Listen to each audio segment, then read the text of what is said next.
Hi everyone, I'm Kyle Bechet, and this is the AAF Exchange, a podcast from the American Action Forum, where experts provide clear, data-driven insights into today's economic and domestic policy issues.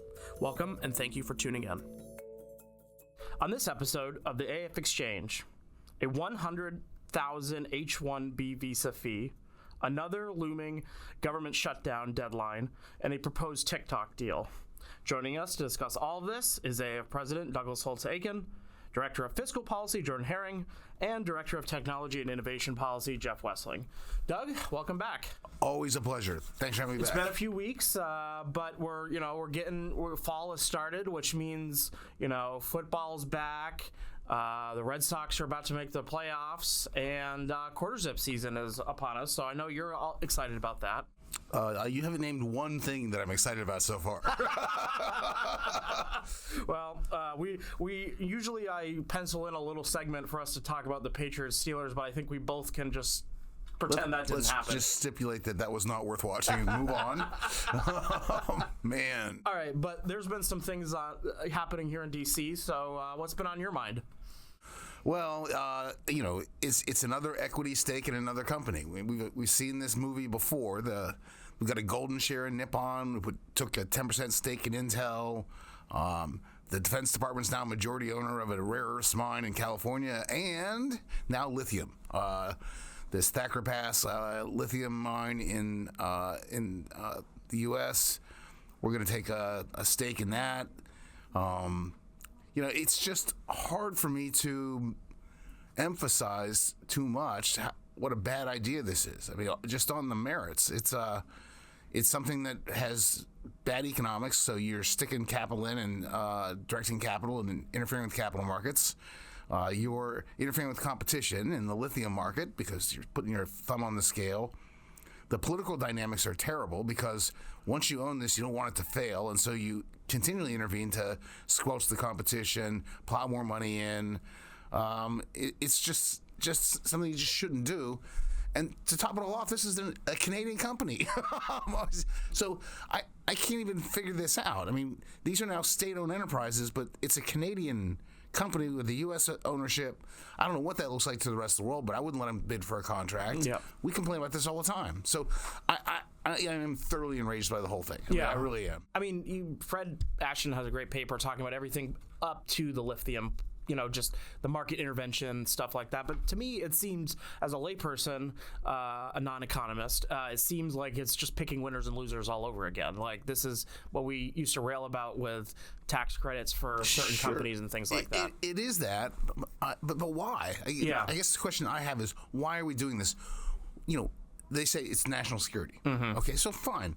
You need lithium for national security. You don't need to put the money in the company. You don't have to own the company. You have to have a contract that says, give me the lithium. Mm-hmm. You can do that. But they seem to have this obsession with equity stakes. And, I have reporters say to me, don't you think it's a great investment? The taxpayer gets some money back. The taxpayer had the opportunity to put money in that lithium company. They could have bought shares at any point. Just plow the money in. You think it's a great investment? Do it. This is an involuntary investment. Mm-hmm. You're exposing me to the risk of this firm. By intervening, they make that risk greater because it's more likely to be poorly managed. It's just isn't an angle from which this makes sense to me, but they do it again and again, so that's something they like. Interesting. All right, well, let's move on. Last week, President Trump announced a major fee hike for H1-B visas. What happened, and what is the problem they're trying to solve with this?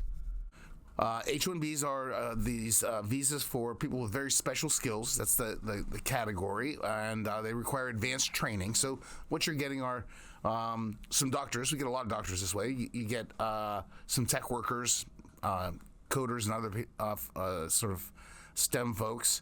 And typically there's a relatively modest fee that goes into this, a couple $1,000, and then there's a lottery because they're vastly oversubscribed. I guess the problem they're solving, and I say I guess because I don't know, is they don't like the idea of the lottery. So if you jack the price up enough, people aren't going to demand as many visas, and maybe we don't end up having an oversubscribed lottery.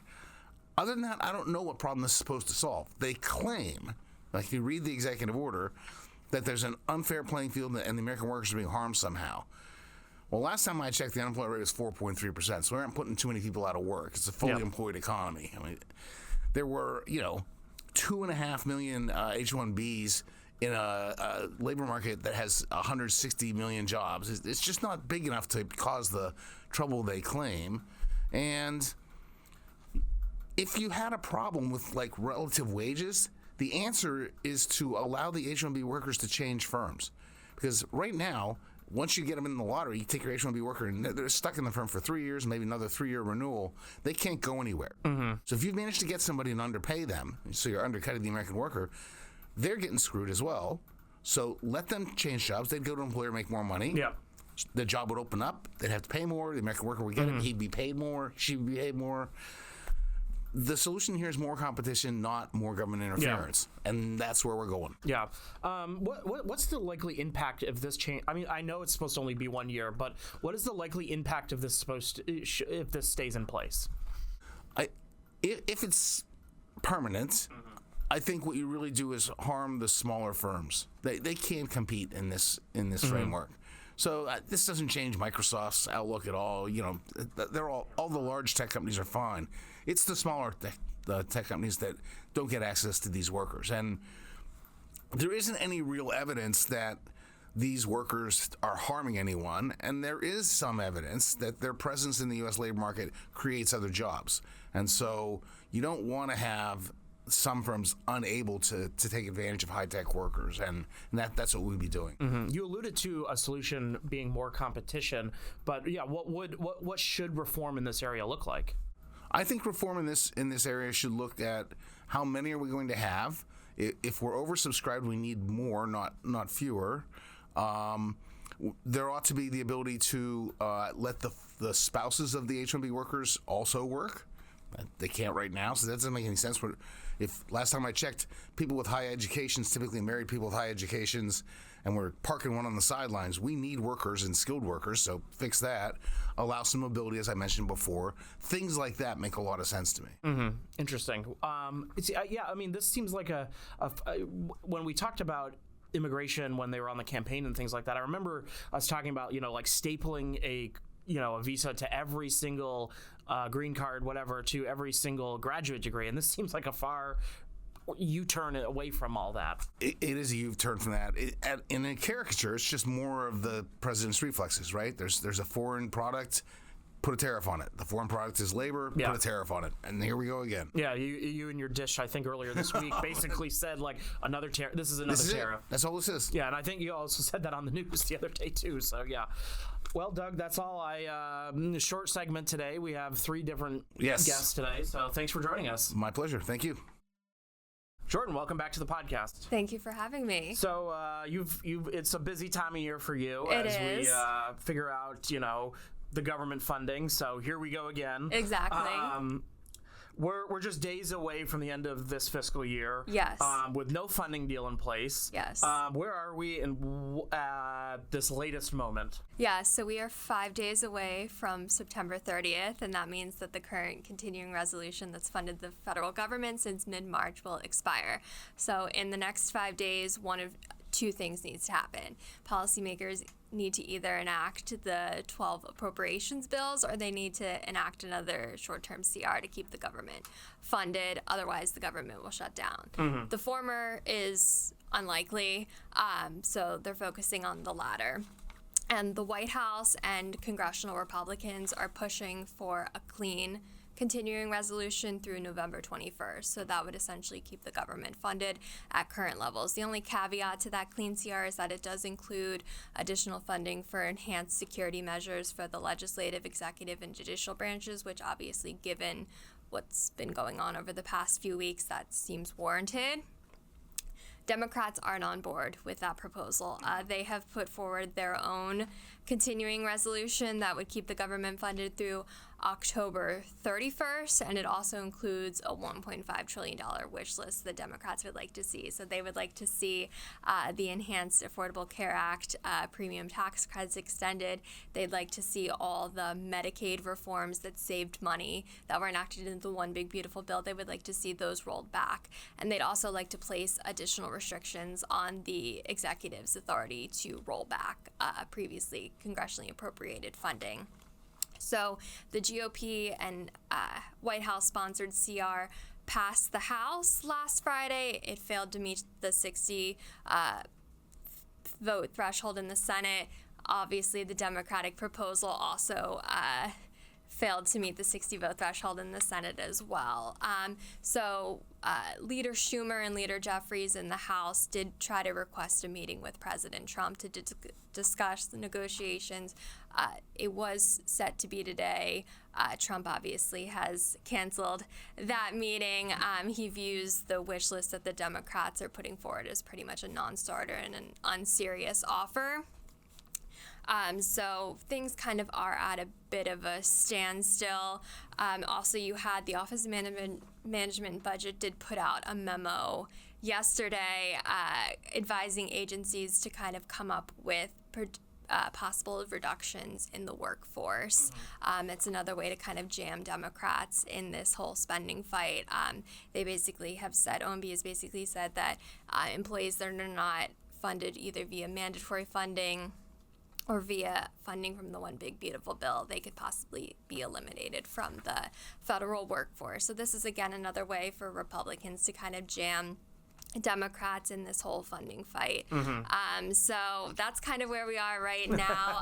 Congress is currently out of session until Monday, and I know that Speaker Johnson isn't not expected to call the House back until after a potential shutdown has already started. So it seems like we're in the middle of this posturing. We're still posturing before the deadline over the CR specifically. Yes, and I will say that I do think Republicans have the upper hand in this because the clean CR that they are proposing and want, it's extending current funding levels, and these funding levels were enacted during the Biden administration when Democrats controlled the Senate.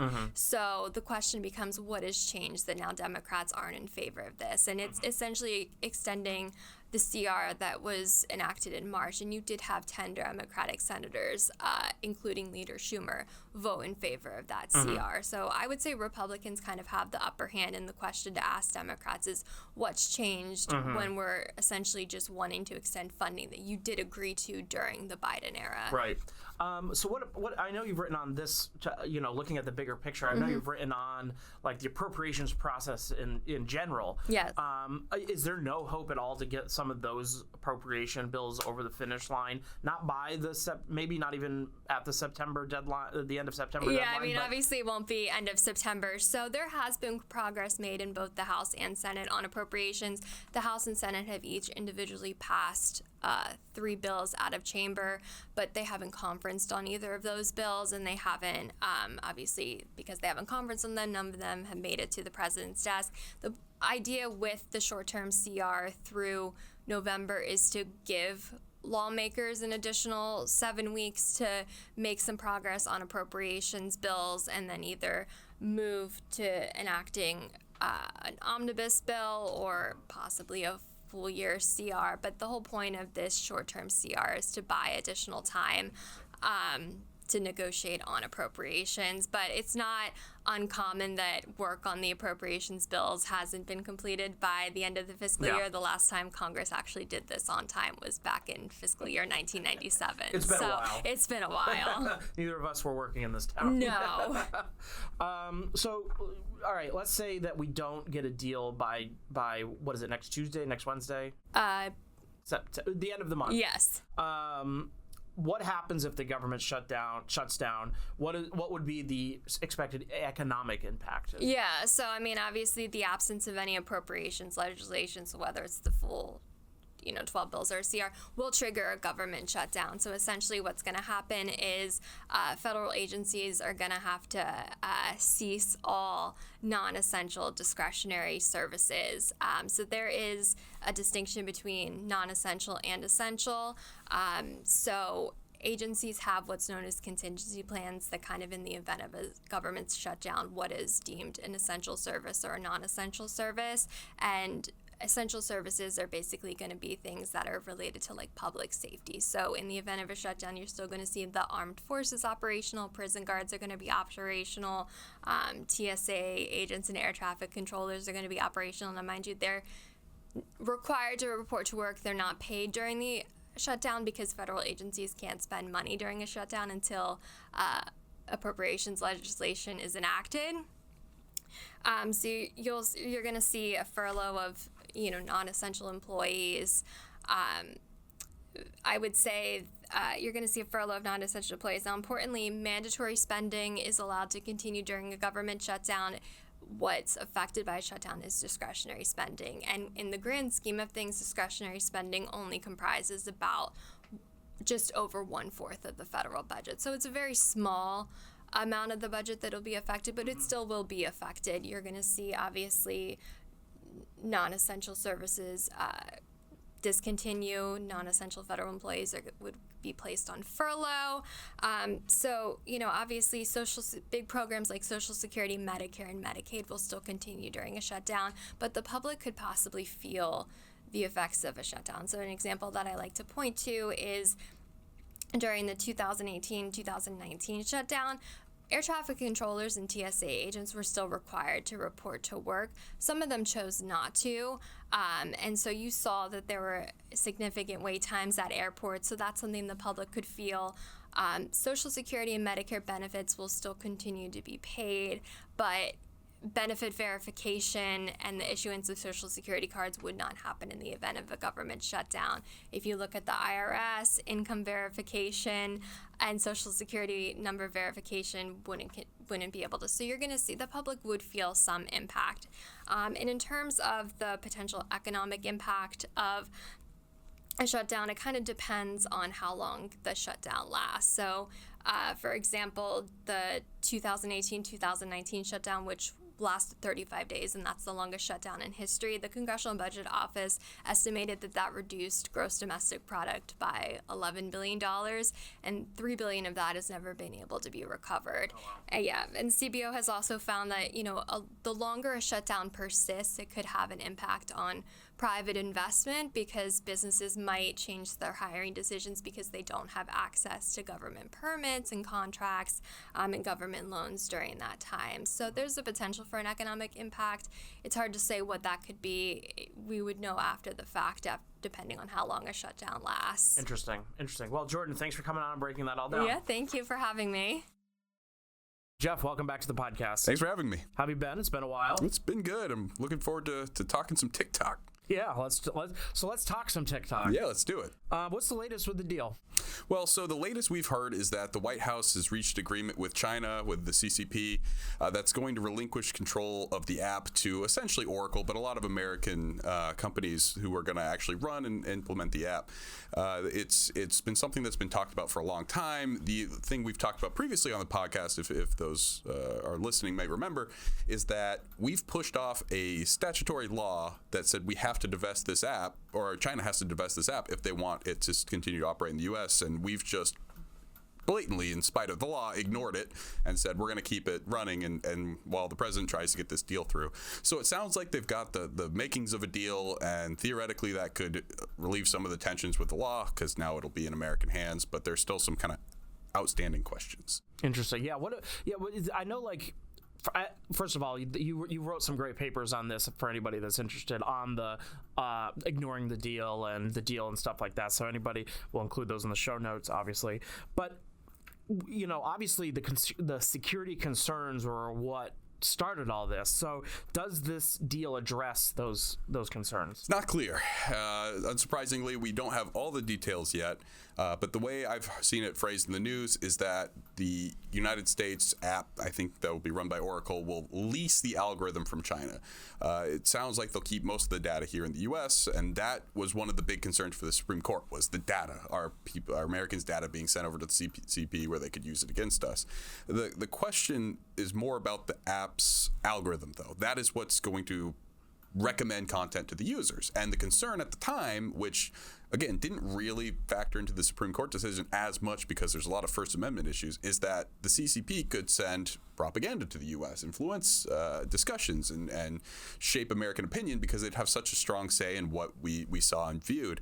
And if you're leasing the app from China, you're going to be using Americans' data on it. You're going to be kind of training it as you want it, but there's still some level of control that ByteDance and the Chinese are going to have over this app. So it depends on, I guess, what the lease agreement actually looks like and technically how they implement it. And we don't have all those details yet, but it's something that we should be pretty concerned about, because if the app is sold to the U.S., but ByteDance still controls the algorithm, that doesn't alleviate the concerns. And I'm pretty sure the law has specific provisions about the app itself or the algorithm itself. And without relinquishing real control of that algorithm, I don't think that this actually is going to solve the real security concerns that drove passage of this legislation in the first place. Yeah, it seems that like maybe the security concerns weren't as, if we keep ignoring it, we've ignored the law that's already there, and if we made this deal without thinking through, maybe they weren't as bad as they thought, or we just didn't care as much as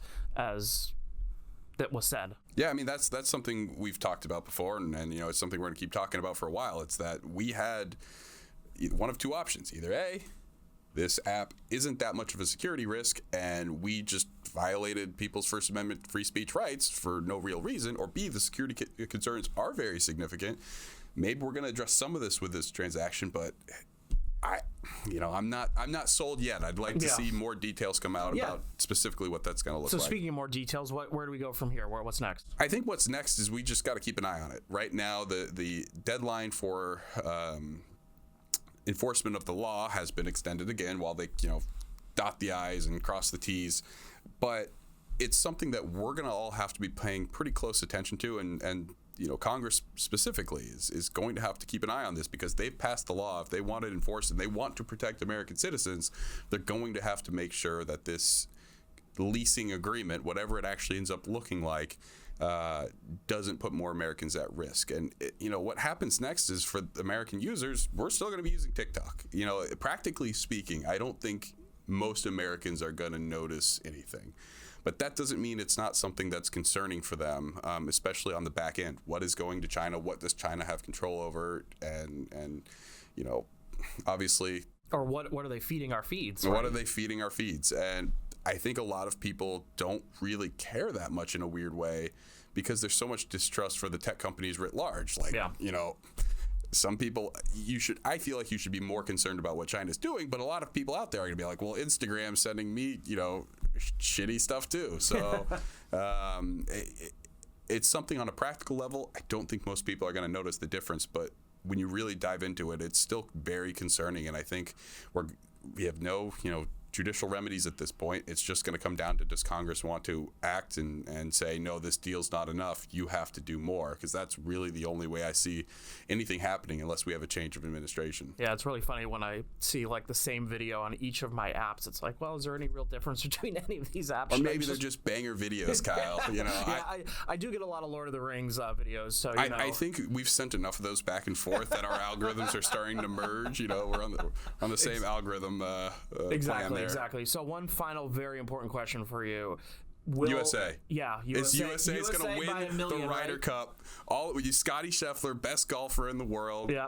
I mean, we got Bryson DeChambeau, who, and we got the best captain in the world, the Vermonter, Keegan Bradley. That's our guy. Keegan Bradley's our guy. No, I'm looking forward to it. Should be a fun weekend. Yeah. All right, Jeff. Thanks for joining us. Thanks for having me. I hope you enjoyed this conversation. Tune back in for our next episode, where our experts will provide clear, data-driven insights into today's economic and domestic issues. I'd also encourage you to check out any of the links in our show notes, and also follow us on social media to learn more about AAF. Don't forget to subscribe on iTunes, Spotify, or Google Play.